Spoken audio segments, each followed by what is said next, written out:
Good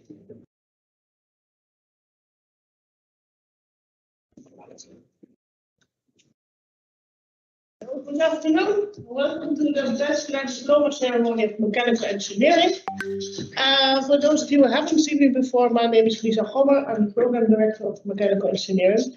With me is Mr. Scheni Staffels, our Bachelor Coordinator, and Rob Hagmeijer, teacher and researcher within Mechanical Engineering. Later on, we'll be joining Jens van der Werf and Annette Kiewit, two of our study advisors.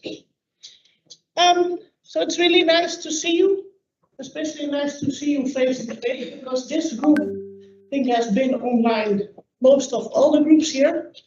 You had maximum COVID experience during your bachelor. I think for most of you, if you were a little bit on schedule, it started beginning of module 3.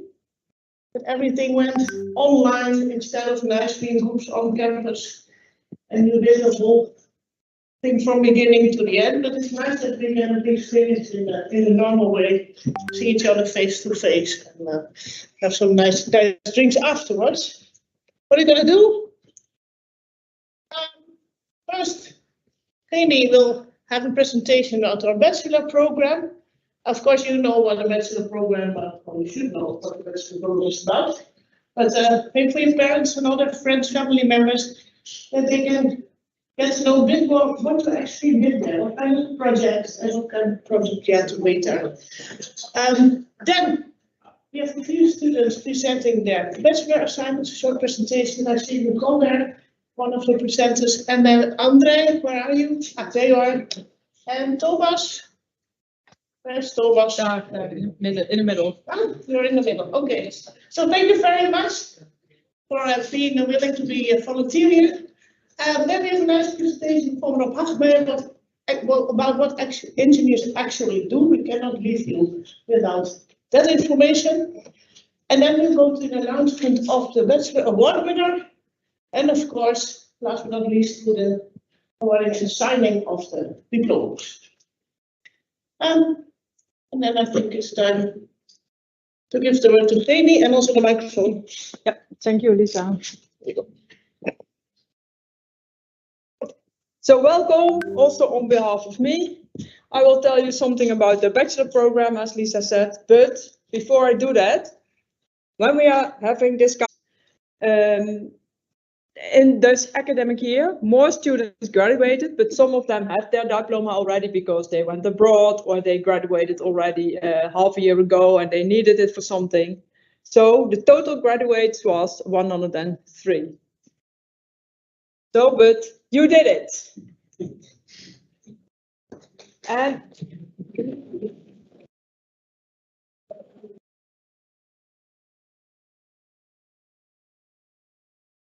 you did it very well. For the ones who started in September 2019, they all did it in 3 years, if you are here in, or if you started in that year. And in that year, 250 students started. That was a nice, exactly 250, so that was a nice number. Of those 250, 95 students stopped during the studies, most of them after the first year, some a little bit later, so that's 38%. And from the ones that left, 48 graduated within 3 years. And that's 90% of the total students that started. Okay, and if you look at the total students that probably gonna make it, then it's 31% of the 155 that are left. So that you have a little bit an idea about if you did it in 3 years, you were really good. If you did it in 4 years, you were still good. If you did it in 5 years, you are also good. And even if you did six years, it's fine too, because you did it. Okay, so after this, then something about the program. It is 3 years, and every year we have 4 modules. And every module has a team with some courses. Do everything to make a construction that is working, and they also go to the workshop and they build it themselves. And if you started in 2019, the assignment was to design a manipulator for the handling of heat-treated samples. You see a hot sample over here, and you can imagine that if you have to change that to another position, you cannot do that by hand. So you need something, a device for that to pick it up. And this group made a kind of a horseshoe-like thing that can grip this piece of metal, hot. And this is the drawing. So as they make it, that's also how they learn it in the course. And then here you see the final apparatus when it's made in the workshop. The year before, this assignment was to make a plate dispenser, and you see also some drawing here and the real thing over here. And 1 year before, the assignment was to make a topper hopper, and that's actually a toy that had the goal of the toy was to stay in the air as long as possible. And then in the second module, a completely different subject of the mechanical engineering. It is about thermodynamics and material science. And that two courses are taught in 2 modules after each other. So I take the second and the third module in one. And it is the analysis and design of an energy system. So what students have to do in module 2 is to analyze a system, an excite of an existing energy system. And then in the module after that, they have to design a new energy system for a situation that is a bit different. For example, the system that they have to analyze is in a very cold country like Iceland, and then they have to design a new system for a hot country. So that is completely different environment, so there are different demands on the system. They also have to analyze and design the system not only from the thermodynamical viewpoint, but also from the viewpoint of material science. And they have to see how, or to investigate how sustainable it is with life cycle analysis. And some examples are to make a sustainable heat and power system for a city in Poland with biomass. So they have to use biomass as a fuel. There was also an assignment on to make a new power plant for Lanzhou. There was a very old, or there is a very old and dirty power plant, and they have to replace it by a power plant that is driven by solar heat and biomass. And another subject is to make a power plant for Ambon, and they have to do that using geothermal energy. And then we are in the last module of the first year, and then we switch back to mechanics, and there students have to design a construction, and they have to analyze that construction. How stiff is it? Are the bars not bending? Is it stable? How much weight can it have? So there is an example of a motor. The students had to design a part of the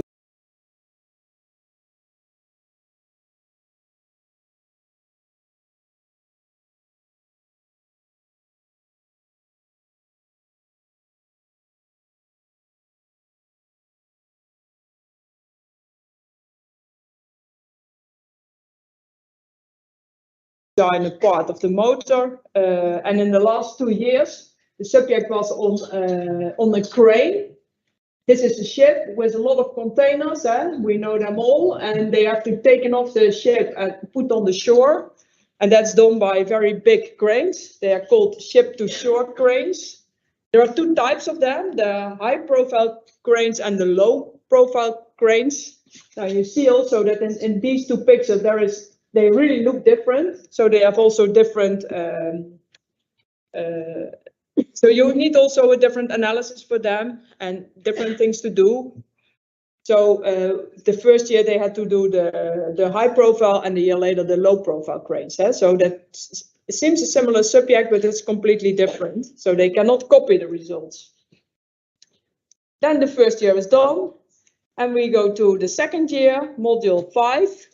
And that's about dynamics and system analysis. And this is quite a small project in which students work in a group of only 2. And the assignment is also a bit smaller, but it includes elements from dynamics. So it's most of the time something that is moving, but also something that needs to be controlled. And yeah, different examples here, the suspension of a Formula One car, but it can also be like here, what you see, there's what is called the Maaslandkering. That's a dam in one of the rivers, so it has to be very strong to have resistance against flooding water, but you should also be able to control it. What you see here is a laser manipulator. So that's a small beam, and it has to be displaced over a small distance. So that's also something that has to be done very precisely. But it can also be something like a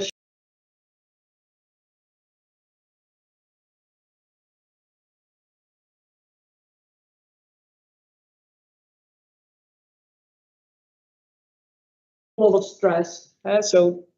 And of course you should see that it does not break, and it keeps on functioning.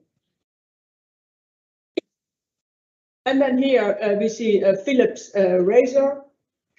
Students had to improve it to give it some smart functions.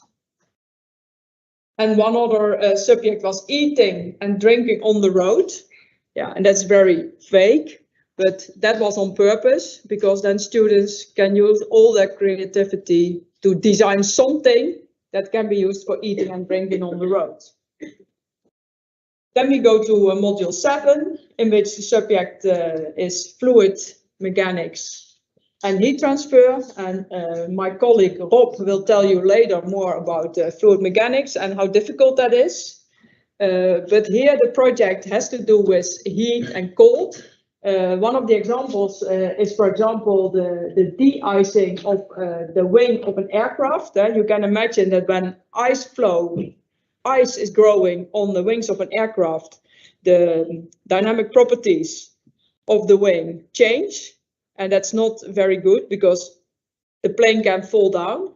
So you need to design something to keep this free of ice. So the wing has to be heated, and then the ice will not, either it will melt or it will fall off, or of course it will not form. Something else is to cool a rocket engine, and the train. Rob will tell something about that later. Then we are already at the last project of the second year, which is about mechatronic design. And this is more or less a follow-up of the project, or at least the subjects follow up the subjects of module 5. And here students also have to design something which is moving fast, but also very precise and stable.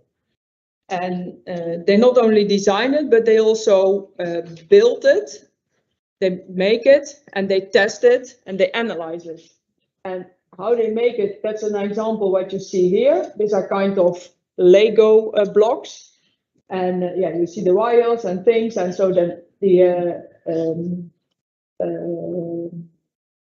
design is here, and they can test it and see how good it is. And then examples of the project subject are given here. For example, this a pen plotter. This is a pencil, and it has to draw the airplane, and you can imagine that it should be very precise. The motion should be very precise. Another thing is given here. This is communication between something in space and the Earth. So, and there is a mirror which is sending or reflecting this laser light. So you can imagine if you are very far away, then this should be very exact and very much controlled. And the last one here is these wires. They have to be connected in this system. And this is also very small, and it should be very accurate movement. Then we come to the third year already. So that was last year, or maybe the year before for some others. Students have the freedom to choose something to do themselves. And they can do something in depth, so something technical in a specific subject, or they can choose to broaden their knowledge. It's half a year, and I give here some examples of the most popular minors that students choose. Biorobotics is a very popular one. Energy transition, industry 4.0, but also materials for the future. Something which is less technical is innovation, entrepreneurship, and business development. And I think then aircraft engineering, I think that's the most popular one. That's done by most of the students. Something that's also very popular is teaching. You can do some, you can have lessons.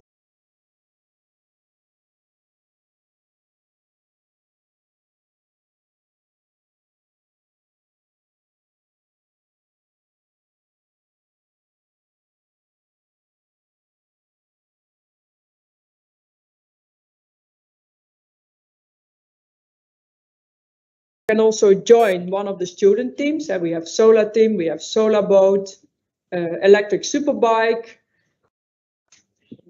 We have some more, the green team. Most of the students spend 1 year in the team, and then you can have 15 EC. So that's half that's half of your minor used for that. And the last thing to mention here is that also a lot of students, they go abroad, or they go to another university and they do an exchange program.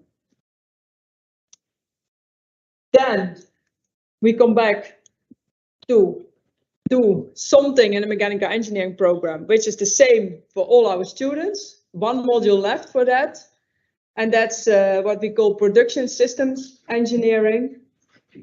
And students have to design the system and its layout. It's a very complex project, and the groups are large, but the project groups are split in 2, I think, and they have to design separate things and then finally combine it. And the project of last year was to design a new production facility for Eaton Enterprise. Eaton Enterprise is a company that makes a lot of parts for different applications, and they wanted to have a new production line to make some parts for ship-to-shore cranes, as we saw in the Ford project. So for that, they have to enlarge their company, and they had to make a new production line, and the students had to design that. Then we come to the last module, where students finalize their bachelor studies. They have to do a research assignment, individual, in one of the mechanical engineering research group.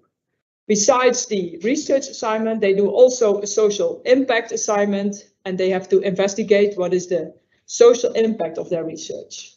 And I'm not going to tell something about this because I'm not an expert in all the subjects that are done, but we invited 3 students to tell something, and the first one is Nicole. I want to invite you to tell something about your research.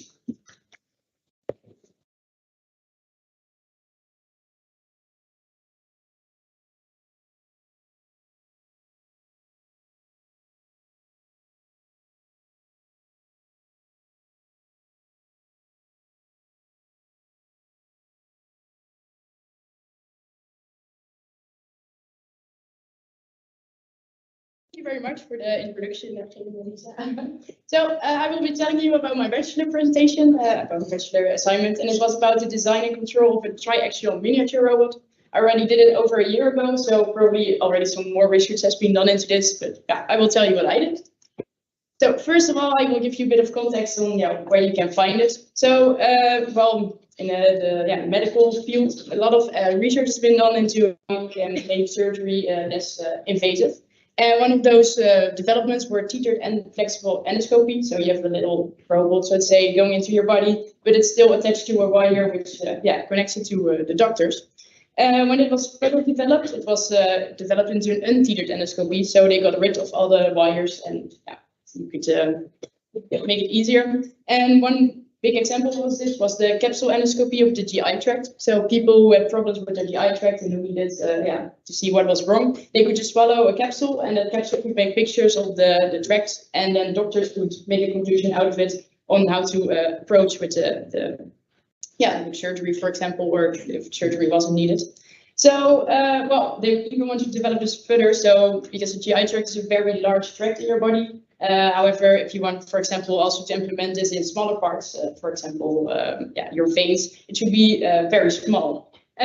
So downscaling, however, leads to some downsides. For example, if you downscale something, you cannot have a large power battery in there anymore.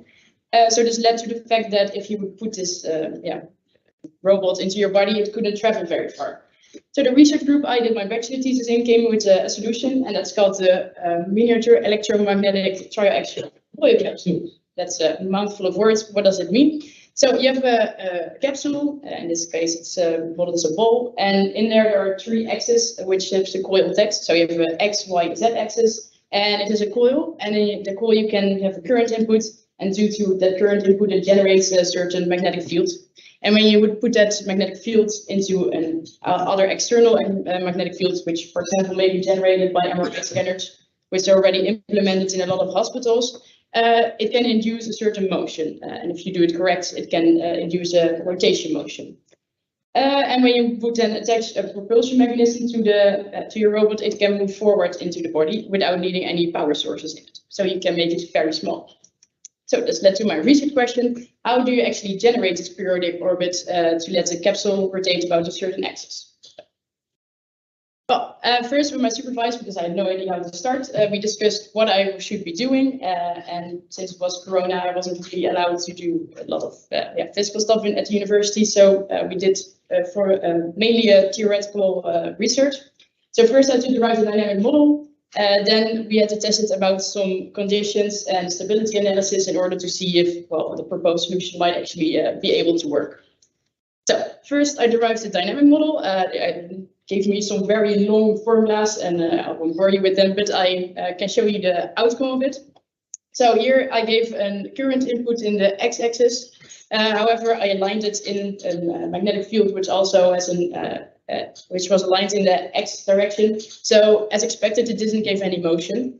However, when I would give an input into the y or z direction, I only plotted y here, you can see it starts shaking. And that is also a logical outcome, since it would converge back between the upper and down side of its resting position. So we came to the conclusion that we could not just only give it current input, but that we really needed something of a control function in order to determine the inputs given.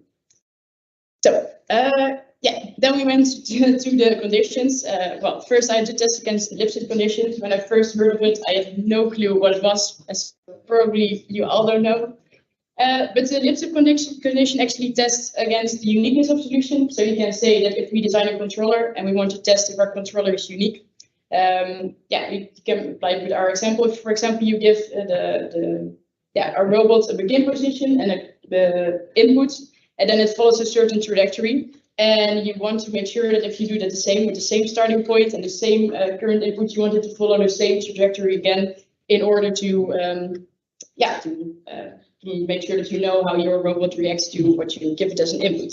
So this was the Lipschitz condition, and I should test it. But to test it, I had to figure out what the constant was. So I gave this very beautiful formula. And it's still, you don't have to understand any other thing of it. The only thing what was needed for us was to know which parameters were involved in it. So I made an overview. So then we had to do a stability analysis. Oh, switched a bit.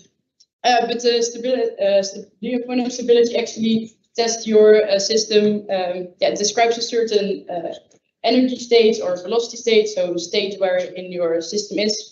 And then you always want it to stay into that state or decrease towards zero, because you can imagine that if you have a system and it just keeps increasing on energy, you can't control it anymore at one point. So therefore, there was this analysis I could do. So I had the things I could check my proposed control design with when I ended up with one. So I proposed a control design, and this was actually that if I give it the angle needed, so the rotation angle that it should actually have, Then I could give that as an input to my controller, and then the controller would determine which current input it should give to which coil. And then with the feedback loop, it just continued. So there were our methods, and then I plotted it, and well, it actually rotated in my MATLAB program. And MATLAB is the programming tool we use over our whole bachelor. So it actually worked. You can see that it gave a rotation about all the axes I needed. So that was positive. And I also tested the damping stability, which was all positive since my function was always greater than 0. And if I keep the time derivative, it would always decrease or stable. So then that led to my discussion. I made a controller design. It was a pretty complex controller design, but as I didn't have much time, I couldn't simplify things. So there should be some research into.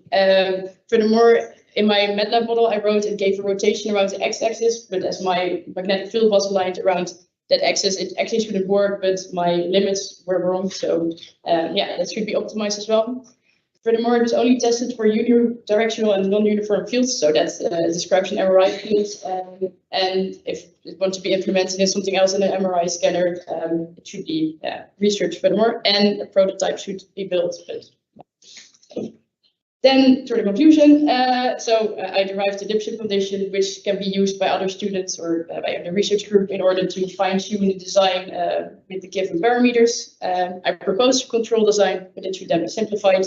And it was stable for the controls, for the proposed control design. That was it.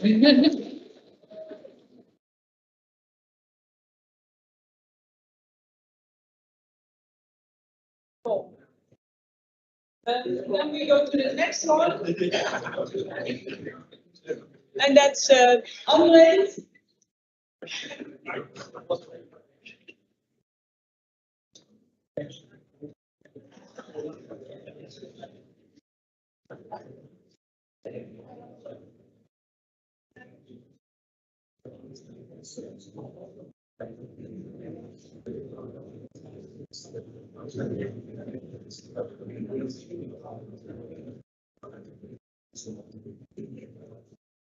Hello everybody, I'm very happy to see so many proud parents and friends around, and congratulations to all of you who are graduating today.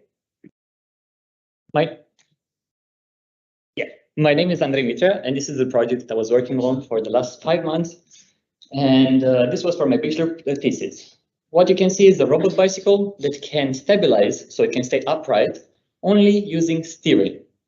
There are more ways of stabilizing bicycles, such as steering, the gyroscopic effect of the wheels, and the geometry of the frame can help as well. This project started 2 years ago with 2 master students, and then this year was my turn to actually bring my expertise and my knowledge to develop it further. And actually, that's exactly what I did. I looked at it from a completely different point of view than before. That's why my thesis is called Scale Self-Stabilizing Bicycle with Rider Simulated as Double Inverted Pendulum with LQR Controller. It's a huge name, but the main idea is the fact that I wanted to model this bicycle, as you can see right there in the image. I want to scale this bicycle / motorcycle as a double inverted pendulum, so 2 pendulums on top of each other. And also, I wanted to see if it can stabilize only using leanings. So there is no steering, no gyroscopic effect, because also I'm looking at this bicycle only standing still. That's why my main research question is, can this bicycle, the one that you saw at in the video at the beginning, can this actual bicycle stabilize using leaning, modeled as double inverted pendulum? And also sub-questions came after I realized that the weight distribution of the rider being this little part here, that mass is way, way smaller than the rest of the bicycle, this part. So in this way, it does not really replicate a real life model, because a person would have actually more kilograms than bicycle itself. So the sub-question came after this, and it's if another model of a real life bicycle rider system, if that could one actually stabilize with leaning. You might ask yourself, what is the goal of this research? It's simple, make cycling safer. If you look at the bottom graph here, you can see that the cycle kilometers per person for different age groups. And if you look at elderly, so people over 65, you see it's kind of the same or maybe a bit less. However, if you look at the top graph, you see that the fatalities within these target groups, it's way higher. So it's more dangerous for elderlies to actually do this. But not only elderlies could benefit from this innovation, also people who carry heavy weights on the bicycle. So the main target group are elderlies, repair people who carry tools around, families with kids that want to enjoy some time together, also cargo people that have to carry heavy packages, and also ultimately policemen, firefighters, or maybe first aid responders. These are all the steps that I had to go through in order to achieve the results I got. It's a lot of them. I won't go through all of them. I will go only through the most interesting ones and to the most important results. To start with, I needed a model. I needed to create a model, a dynamic model for this bicycle. So what I did, as I said from the beginning, I wanted to make it seems similar with a double inverted pendulum. So I kind of simplified it to this kind of model. As you see, it kind of looks similar. But I had to make some limitations and some assumptions. The first assumptions, less limitation, is the fact that this bicycle won't use steering, so it's only leaning. So basically the rider, this person, can actually lean left or right in order to stabilize the bicycle. The other assumption is that the whole weight, instead of being distributed across the bicycle, as we see in a real life situation, all weight is going to be in the center of gravity, right there or right there. So with these assumptions, I could derive a dynamic model, and it looks like this with some equations in there. But the thing is, I couldn't solve it yet because all these parameters that you see right here, I don't know them. I couldn't know them. So I had to measure them somehow because we're talking about the mass of the bicycle, we're talking about the length to the center of gravity, and so on. How did I do it? In a very mechanical engineering way. So the mass was very simple. I just put it on a scale and I measure. I see the number there, and that's basically the mass. However, for the center of gravity, it was a bit more complicated. For the rider, the left picture, I just put it on a very sharp screw and I tried to move it around in order to find the place would actually stabilize. Once I found that place, it means that that's the center of mass. So in this way, I could find this dimension that I didn't know. However, the bicycle is a way bigger system and we cannot really put it on a sharp screw to do the same. So what I had to do, I realized that the pendulum has a very simple formula. So if you want a pendulum like this, the time period that you need, it has a very simple formula, as you can see. So what I did was hanging up the bicycle upside down and then let it oscillate in this manner. And I could measure the time, the period time, and knowing the mass, I could derive all the parameters. So right now, after a lot of simulations and modeling and a lot of extra work, I got some results. The first most important result is this one. But you can see it's a non-minimal phase behavior, and I will explain immediately what it means. However, if you look at the graph, you see that, for example, for a certain input, let's say I want the bicycle to go to 5 degrees, it would ultimately reach this input. You see, it reaches this value and it keeps that value. But the interesting part happens right at the beginning, this dip right there. So basically what it means is the fact that if I want the bicycle to go to 5 degrees, first it will go to -1 and then to 5 degrees, steering left to go right. So it's exactly the same thing, non-minimal phase behavior, meaning that first it will go in the opposite direction before going in the right direction. And I'll show you 2 videos for this. The first one is with a card and an inverted pendulum. And you will see that the card, the red part, first will go to the left in order to destabilize the pendulum, and then the whole system will move to the right. As you can see in the video right now, first it's going to the left, and then everything is moving to the right. So it's exactly the opposite of what you'd expect. And the same happens with an airplane, actually. First, an airplane, when it wants to gain altitude, first it will go downwards a bit, and then it's gaining the altitude. So you see it's going downwards and then upwards. So it's exactly the same idea that I encountered in my project. And this is the whole system that I had to create. It's a very complicated one. It's for simulating only. It took a lot of time. I had to tune every single parameter, every single box that you see here. But the most important one is this one. That one shows the maximum angle at which the bicycle can go while the rider can still keep the balance. When I run the simulation with the actual real system that exists at the moment, I realized that it can only go to 1 degree. And 1 degree is actually nothing. The smallest perturbation would make the bicycle destabilize and just fall down. And I realized this is something that we don't encounter in real life, because I think we lean sometimes more than 1 degree, right? And having some knowledge from cycling and from motorcycling, I knew that this is possible than more than 1 degree. As you can see, this person right here keeping its balance to more than this. And I realized that's a problem with the mass distribution, as I said from the beginning.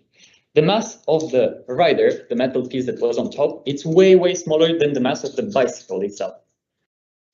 Because of this, I wanted to create a new system that would replicate real life. So what I did, I took a person of 65, an average rider of 65 kilograms and 175 centimeters tall. I divided its body mass throughout different limbs and different parts, as you can see in the image. And then I put it on the bicycle. Of course, the legs are kind of part of the bicycle, if you think about it. So in the end, the mass of the real bike would be around 30 kilograms and the mass of the rider around 44. However, we want to scale it down. So I divided everything by 4. Once you divide it, you see that it reaches 7.7 kilograms. So this part divided by 4 is this one. 7.7 kilograms for the bike. It's exactly the same kind of what we have right now on the bicycle that you saw at the beginning in the video. However, the rider, this part, before had only half a kilogram, and now it went up to 11 kilograms. That's a factor of 20. So of course, the system before, it was not behaving properly because the mass was actually not distributed regarding the reality. Then I ran the simulation one more time, and I get new results. As I said before, the bicycle rider robot was only going to 1 degree. While now, with the new updated system, it can go to 5.85, so almost 6 degrees. And that's kind of what I expect from reality. I think you can keep your bicycle to a certain level that's closer to 6 degrees.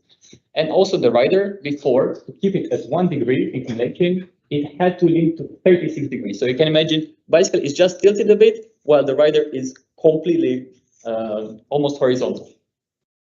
And then for the new system, we have 6 degrees and the rider has to only go to 28. So that's actually a big improvement.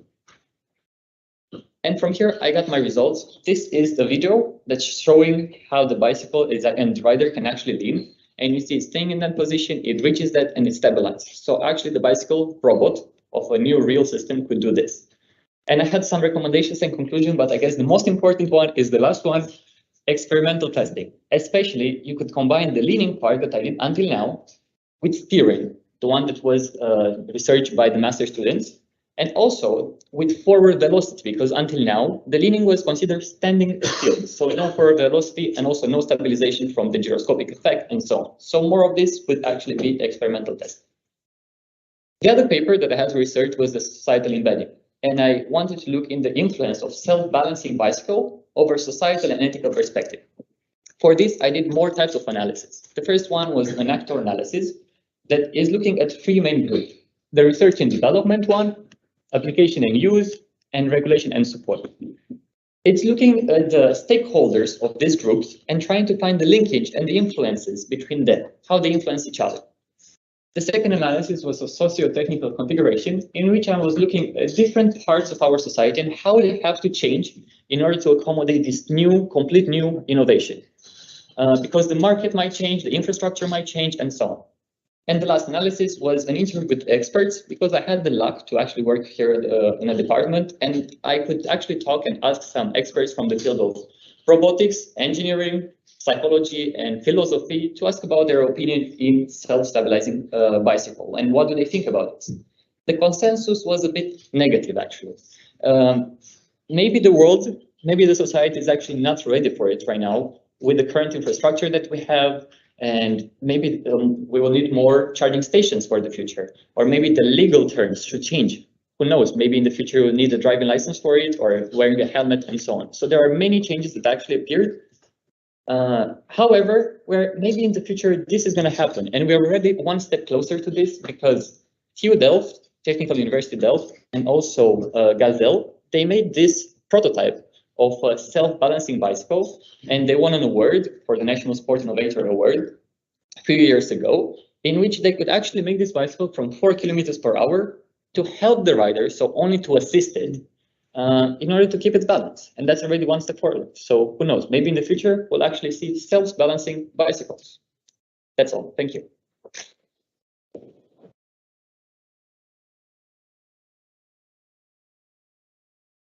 Thank you, André. And then we have the last one, which is Thomas. Yep, Thomas Goedenberg, and he will tell you something about the robotic finger.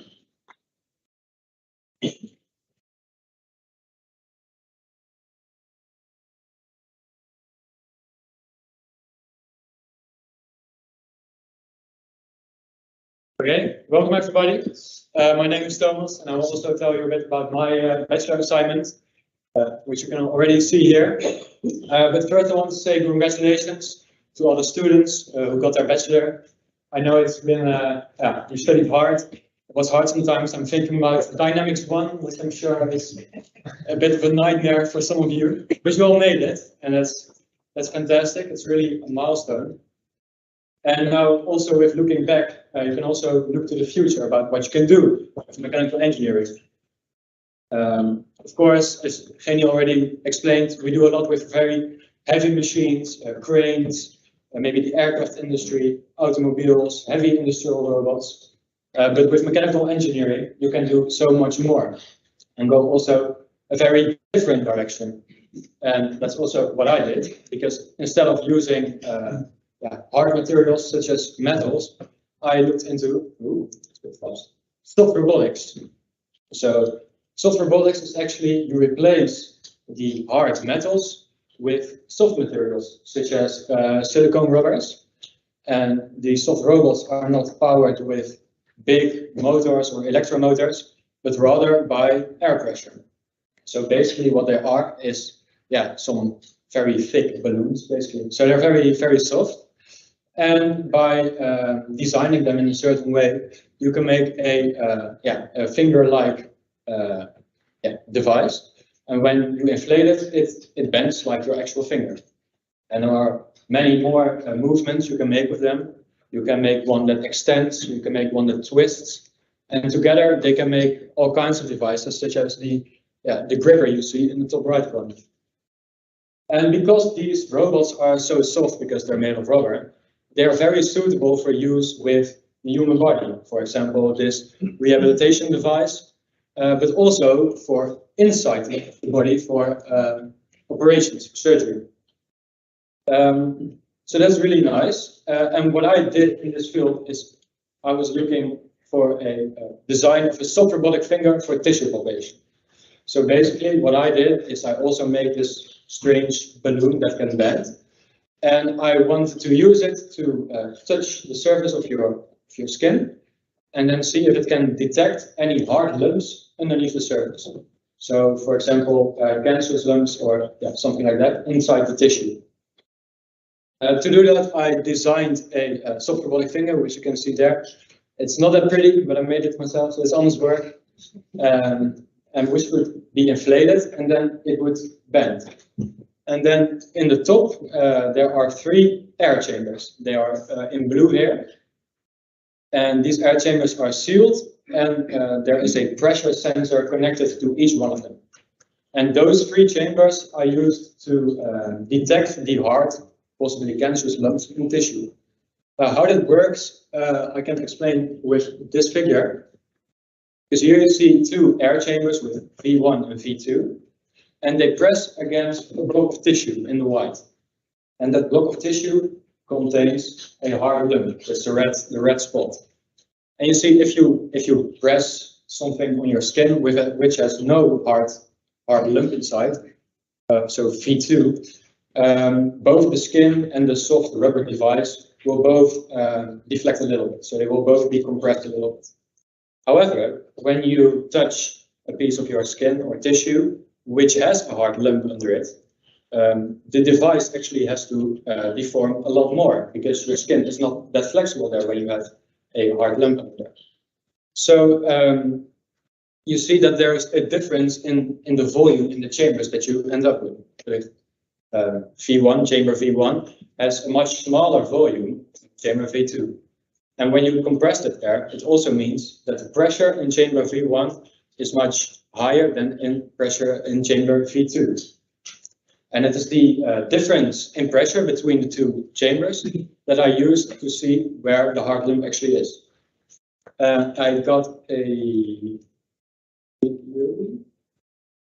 Yeah, so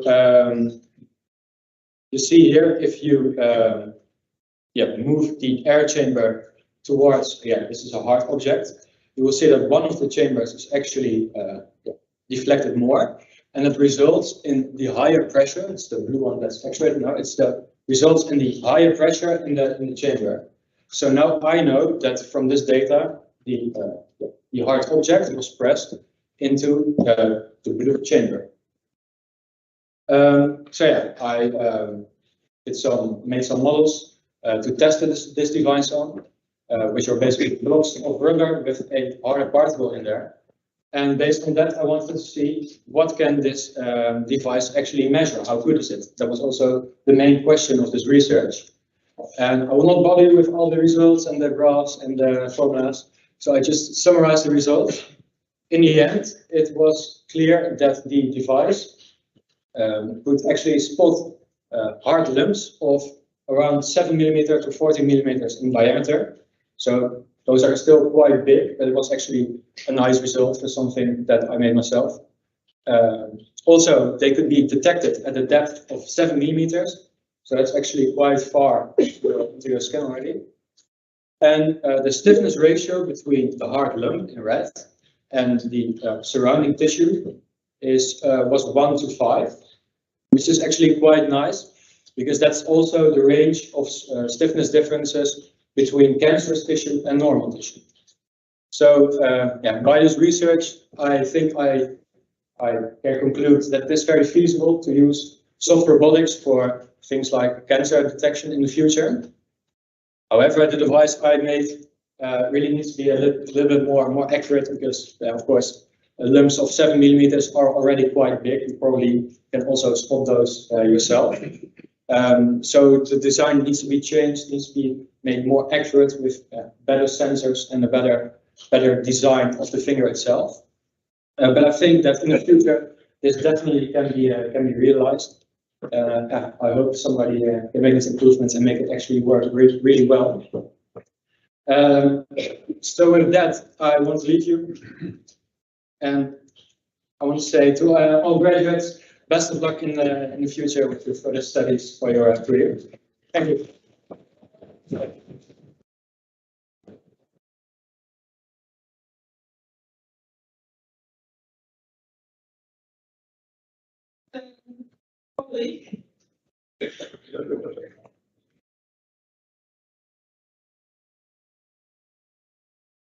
And you will tell something about what do engineers do?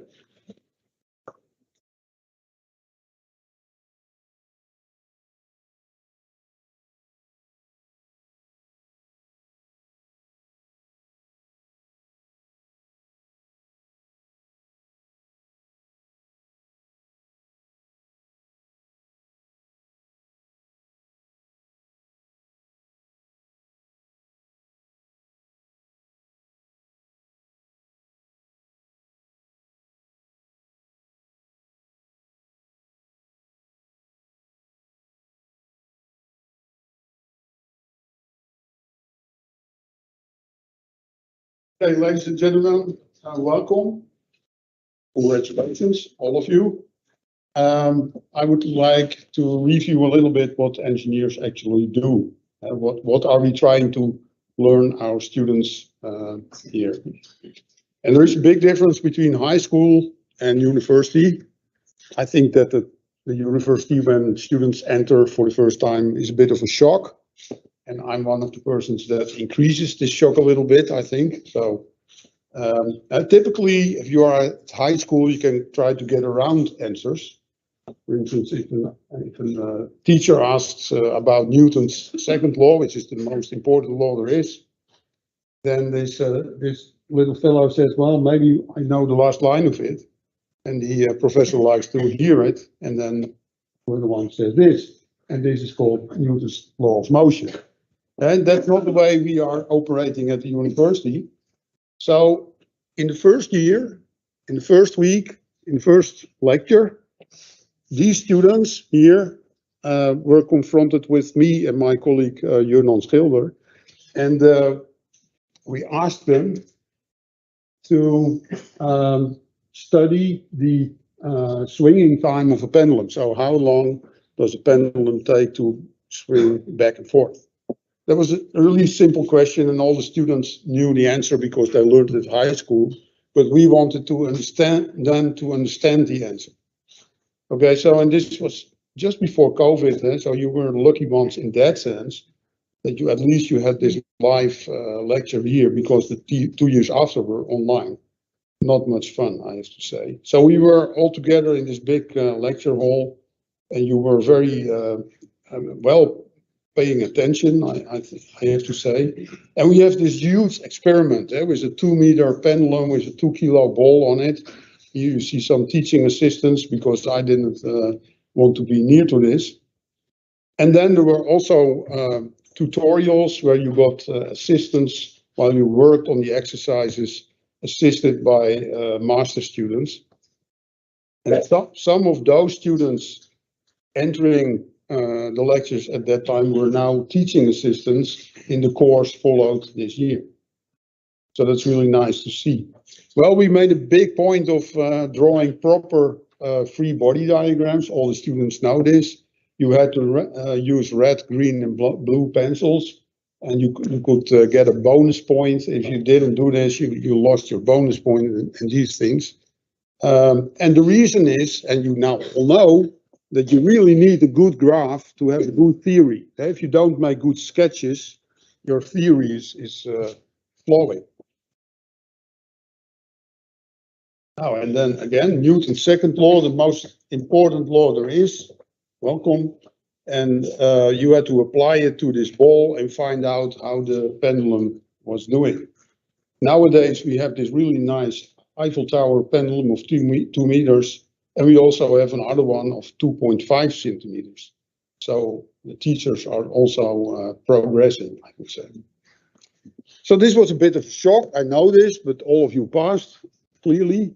And then the shock became a little bit larger when you, well, apparently when you did Dynamics 1, I just learned. I don't know about that, but apparently it was a disaster. And fluid mechanics is also not so very easy. And the difficult thing is that if you talk about fluids or gases like this air, when I make this motion, there's all kinds of things happening here in the air, but you cannot see it. And yet I have to explain it, right? So I make these drawings and I say, well, there's a blob of fluid and we follow it in time and it stretches and it rotates and it does all kinds of interesting things. And then we are going to explain what happens to the mass of this blob, the momentum, so the motion of this blob, and the energy of the blob. And then after maybe 6, 7 lectures, we get these horrible Navier-Stokes equations, which were invented 150 years ago. And yeah, they look quite impressive. And I told the students, you can now go to your families and say, well, we do very interesting things. And we even use the summation convention, which was invented by students. No answer. Who invented the summation convention? Yes, thank you very much. I told you, you can go to your family and say, well, we use Einstein. Nice message. Now, then we did a couple of other things, dimension analysis, and you did this exam. I think you did this exam. In this question, you had to compute something about the trajectory of water falling on the bottom of the sink of your kitchen. And these trajectories you also needed in a project that was running in the same time. And the question was to the students, can you analyze and design a ventilation system for a high-speed train? And of course, this was during COVID, and that was the reason that we came up with this idea. So they all started working very hard. And the first thing is then that you see what is actually the problem. If you are a person and you have COVID, then if you cough, you produce this cloud of droplets. And some of the droplets may contain corona. And but the thing with these droplets is you have large droplets and small droplets. And the large droplets drop within 1.5 meters. Do you recognize the 1.5 meters? That is the rule, and the 1.5 meters rule. But the smaller ones just carry on. They need hours to drop down on the ground. So they stay, and other people can inhale them, and that's how you can also transmit COVID. So the students worked very hard. They had to say all kinds of things of the resistance of these droplets. They had to compute the trajectories of these droplets, and they even did things about the evaporation of droplets, because when they evaporate, they become smaller and they go further. And actually, I think they did an excellent job. This is one of the groups that did also computation on the train cabin. You see all these chairs, and you see, say, people sitting there coughing. And if you look more closely, you see this picture. And you see the motion of the air. Those are the black arrows.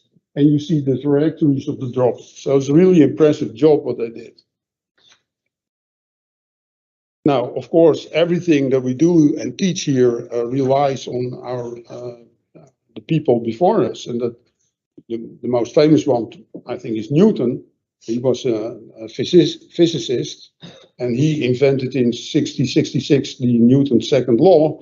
And by the way, in that time, the University of Cambridge was closed for 2 years because of a pest plague. And I explain this always now for 20 years to my students, never expecting that we had to more or less close this university for a corona plague. I could never have dreamt that. So at Einstein, we use Einstein's convention. There's also mathematicians, and that's also Newton, because he invented the differential calculus, which we use all the time. And Leibniz. And then this lady, there's only very, very few ladies. This is Professor Daubechy. She's a Belgian professor. She invented the wavelets. Without wavelets, your telephones would not be able to do what they do. So she's not well known in the bigger audience, but I really like to present her. She's phenomenal. And then there's engineering. It all started, I think, with Leonardo da Vinci. He's the biggest engineer ever, probably. And maybe Wozniak, who contributed to designing beautiful laptops. Now, there's many more that I could mention. I will not do that. Feynman, maybe he's one of my favorites. Now, we should be careful because mathematicians and physicists have, and engineers have different approaches. And if you look at the mathematicians and you ask them the question, 1 + 1, how much is that? They don't care to give an answer. They simply are saying something about that the answer exists and there's only one answer. And one of the students talked about the Lipschitz condition. That has to do with this question. It's a typical mathematical question. Okay, so mathematics and engineering go hand in hand. Now, a physicist immediately wants to do experiments. So he's not giving an answer, he's going to do an experiment. And we, the engineers, I can now say, we simply gave the answer, right? But then we think a little bit, and then we say, well, it's 3, let me say. And that distinguishes us from all the others. Now, maybe a few examples of fantastic engineering. I mean, it's really incredible what human beings can make. And the most beautiful of all, I think, is this one. It's really amazing. Okay, so we have different approaches. Mathematicians are safeguarding the logical reasoning, and they provide us with tools. Physicists have a good intuition where to go, and they do experiments. And the engineers, yeah, what do the engineers do? Well, they make things work. And with that, before handing over the diplomas, I would like to take a last test, because there is one theorem that I didn't discuss at all. That's this one, and that's the theorem of Thank you very much. Congratulations. Thank you.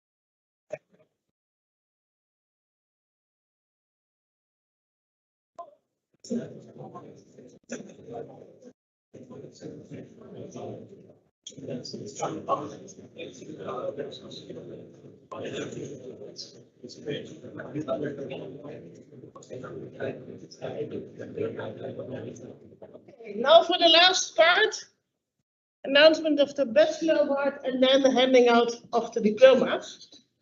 First, the Bachelor Award. This is an award we give to the student, the best bachelor student of this year.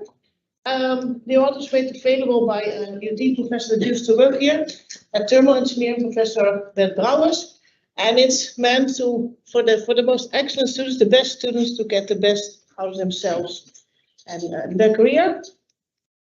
And it's an amount of €750, so that's nice. To see who we are handing out this award, we look at the students who received cum laude or graduated with distinction. And you have to do quite something to receive this cum laude. Your average grade of all the study units has to be a 8.0 or higher. I can tell you that's a difficult thing to achieve, even if I do not count the project grades and the minor, but that's really something. Then your bachelor assignment has to have a grade 8.5 or higher. Your study time may not exceed 4 years. So official duration is 3 years, but the delay may be a max of 1 year. And then, of course, you may have no formal record of committing fraud. I think that's logically. And as hard as it is, this year 5 people received this cum laude. First of all, Ekaterina Antimirova. She's not here because she started at Berkeley in the United States. Thomas Groenenberg had cum laude. Jan-Gert Kroninga, Daan Kuiphuis was at the last session, and André Mitria. If I can ask Thomas, Jan-Gert, and André to come up here.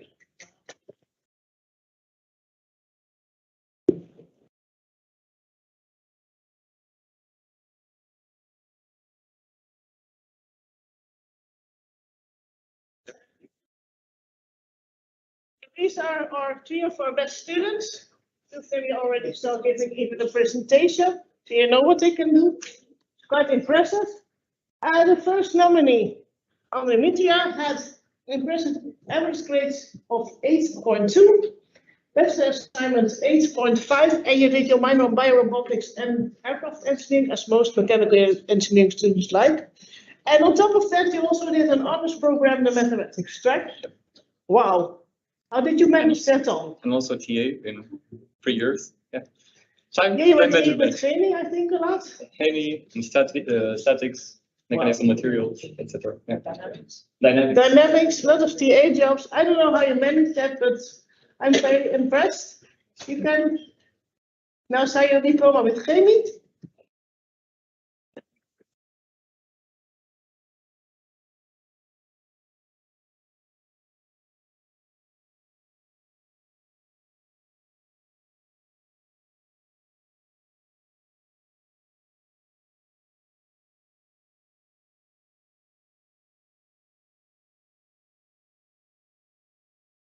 Congratulations.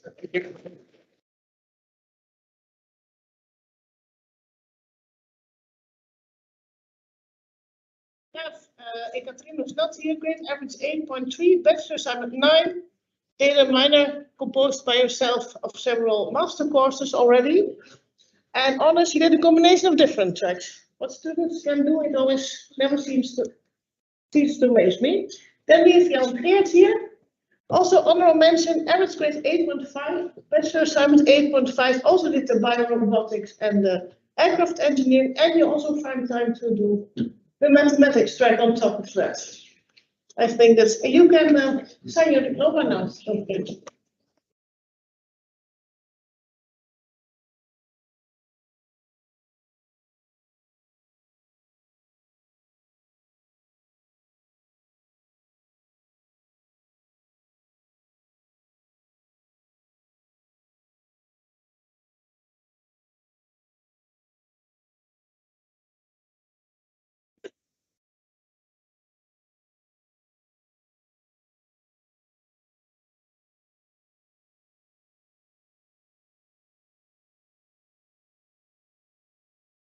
Then we have the winner.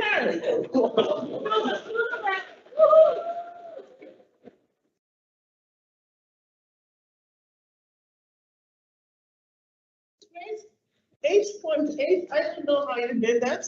Met assignment and I will be solved the was quite important. And with by robotics and the circular economy transition by that. Because you were the best transfer student of this year, I'm gonna award you the check. Okay, thank you. 50 euros. Congratulations. Thank you.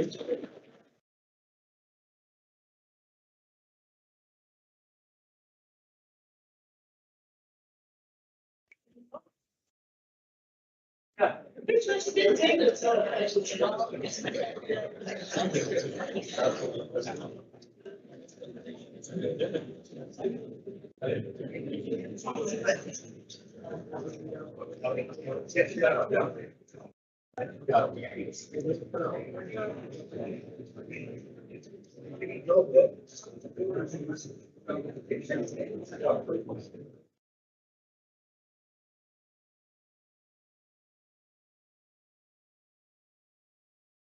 then we'll carry on to diplomas.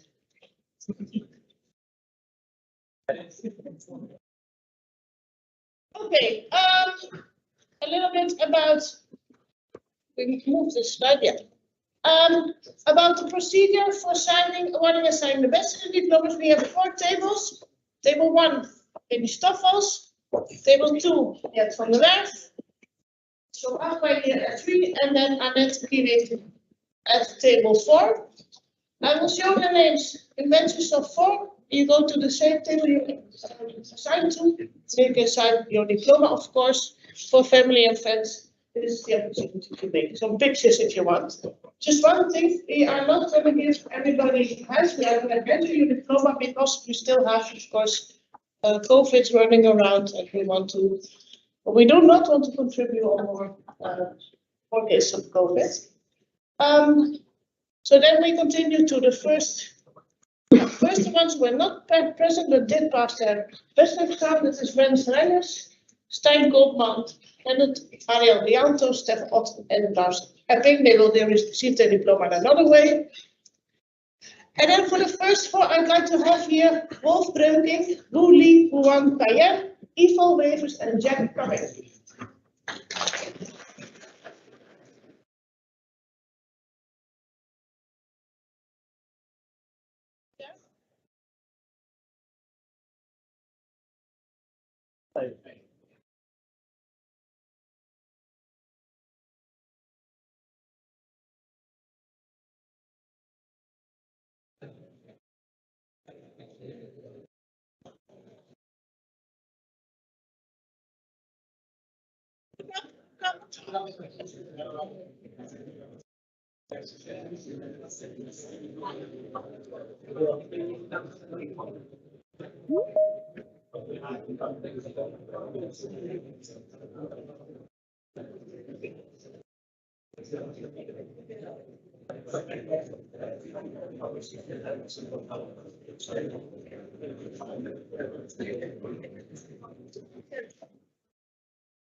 Thomas Dommerholt, Timothy Touw, Jan Jong, and Joost Klapper.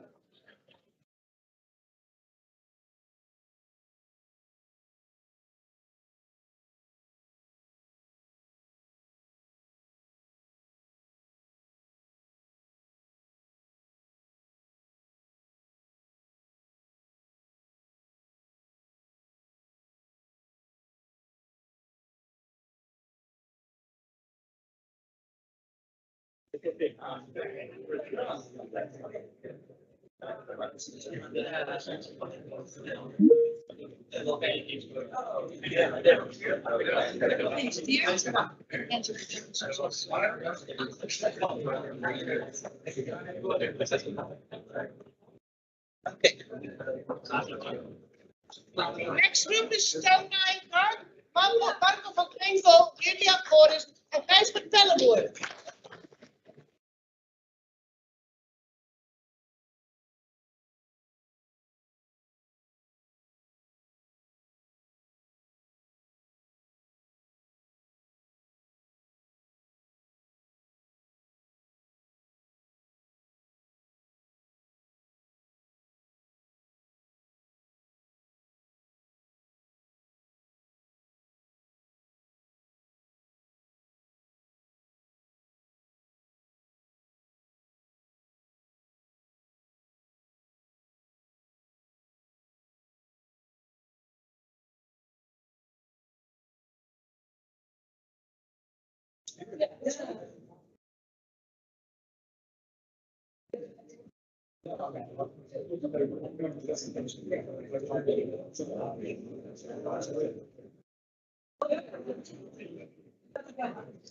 Okay, next group is Jorrit Westerhof, Schuif van de Klein, Mats Olsen-Tulpink en Kevin Hinterboom.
Okay, next group, Jan Winterveen, Joep Nijhuis, Nuruddin, Amr Sayed, Ibrahim en Niels van Vleet.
Let's go to the next group.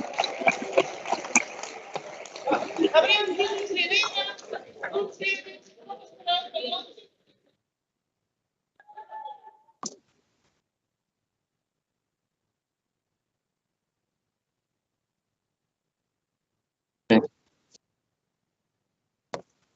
Bueno, eso fue.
Okay, next group, Kirsten de Vries, Jan Gerrit, Sue Yuchen, and Jennifer Armstrong.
Stel je voor, maar waarom zit er nog in? Ik zal het zelfs op de bereiden opbereiden.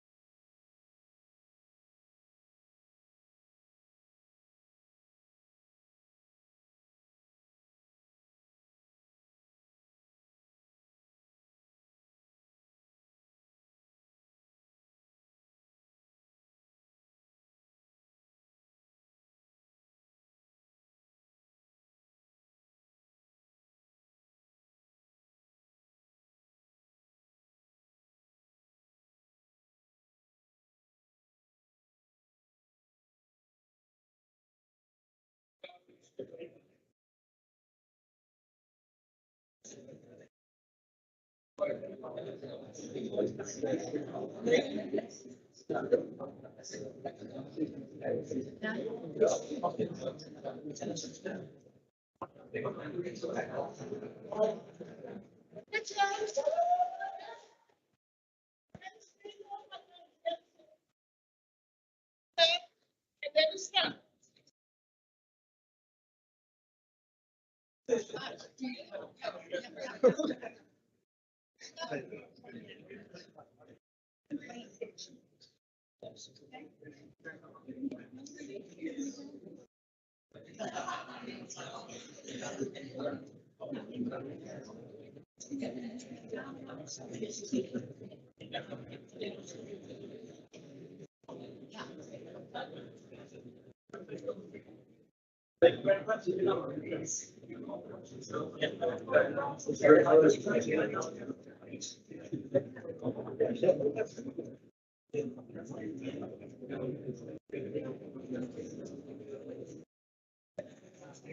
Okay.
I think we've come to the end of this diploma ceremony.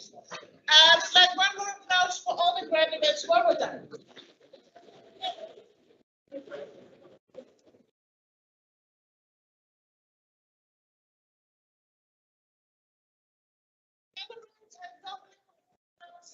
Each other, we have a drink set up for you in the cafeteria behind here, and we'll see you there. Thank you.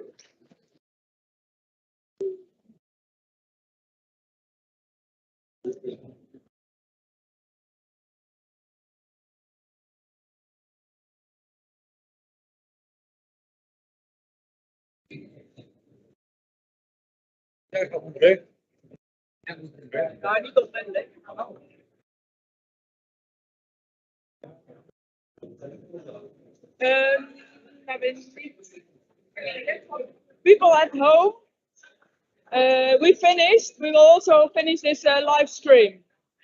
So I wish you a good evening and a good day, and see you later. Bye bye.